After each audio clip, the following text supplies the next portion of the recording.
there. What makes you think that you can overcome some of that gridlock and get things done? What kind of techniques will you bring? I think one of the people I really admire when I'm looking for working in the legislature is Tip ONeil. Tip ONeil was as a House Speaker, and he was the one who really knew how to work with Republican and Democrat. He knew how to finesse all of them and to really work in spite of all the difficulty. That's one of the examples I have. The second is my personality. I am a team player, and also I am very patient. I take time, and I like to listen. And I think that helped me, and I am persistent and consistent in what I'm believing in. And I think I worked through my campaign with Republican, and I knocked doors on Republican, Democrat, Independents, and that showed in the result of my election that I was the first Democrat to get people from different parties to vote for me. So I can play the role in the legislature to be a team player and get everybody together. Well, Ferial, if you're elected, what will be your top 2 or 3 priorities? My priority is, first of all, it changes education. Trying to get funding for education. One of the problems we have is we're spending so much money in printing books for schools, and this book is crazy. I mean, when you have a kid having a book for $80, and every 5 years we change it, billions of dollars going to publisher for books kids cannot even carry. So I want to change and get this money, instead of spending in the publishing for the publisher, we spend it on our classroom, on our hiring teachers and getting equipment for our kids. That's one of the projects. The second is really helping also with infrastructure. We need to take care of our infrastructure. We need to create green jobs and to create a green environment and to make the problem work for the environment instead of environment working for the problem. So this is one of the issues I really want to work on, in creating green jobs. Okay. Ferial, what is your position on charter schools? I don't agree with charter school, because charter school, it take money from general fund for a few kids.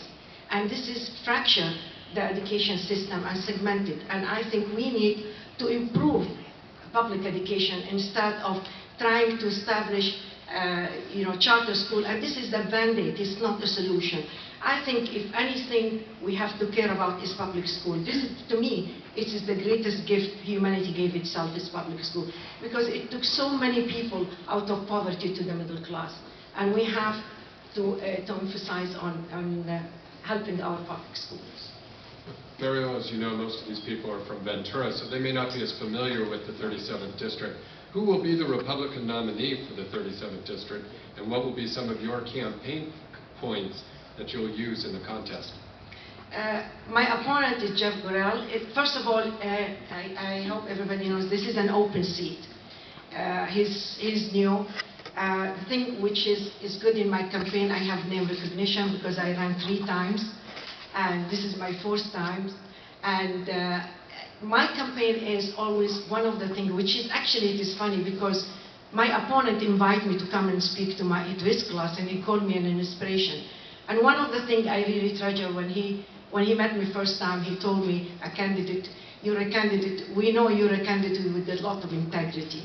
And this is what I'm going to keep, working hard and doing my best and keep my integrity and make every Democrat proud of me.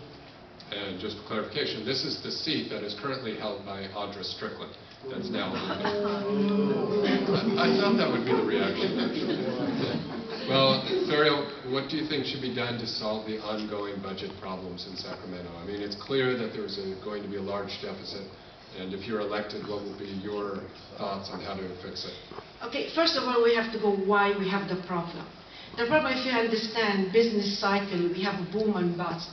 Sometimes, unfortunately, when we have the boom, we have a lot of money, we start spending it on a lot of programs. Sometimes we're not careful that those programs, we're not thinking about the future, how we're going to fund them. So when we have the bust, we have those programs unfunded. So one of the things I want to do is we have to really, whatever program we're gonna suggest, it have to be funded. And funded for a long time. Otherwise, we're going to have this problem. Second, We have to have money. When we have booms or we have a lot of money, we have to keep some money for the rainy day, because that saves us when we have a bust in our economy. And that's what happened to us now. So this is important for us. There is also another, sometimes we have money untouched. For example, food stamp. We have over $4 billion. And it's funny because the Californians, they don't know much about food stamp, and we are the lowest state which use food stamp. So there is a lot of money unclaimed. And because it's categorical, we cannot touch it. And I hope maybe we can change that and we make it a block grant so we can take this money and add it to our budget.